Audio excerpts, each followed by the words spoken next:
Des créations d'emplois pour Amazon, à l'opposé donc de la tendance des chiffres du chômage de l'INSEE, ceux du 4e trimestre vont être dévoilés ce matin à 7h30. Et ils ne devraient pas être bons à l'image de ceux de France Travail, qui a déjà annoncé une augmentation de près de 4% du nombre de demandeurs d'emploi au 4e trimestre. Plus de chômeurs, car moins de création de postes, Barthélémy Philippe.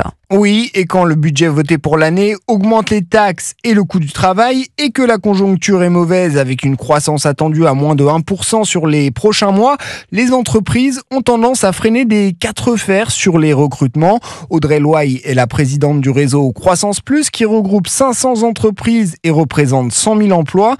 L'enquête sur les perspectives 2025 menée auprès des adhérents du réseau illustre le décrochage des créations d'emplois. Les effectifs diminuent pour 31% de nos adhérents, ça c'est vraiment une première. On n'a plus de problème de recrutement pour 40% de nos adhérents, alors qu'on avait à peu près 10 000 postes ouverts chez nos adhérents en premier trimestre 2024. Le plus souvent, l'absence de problème de recrutement signifie que le dirigeant a finalement renoncé à embaucher et le phénomène ne fait peut-être que débuter.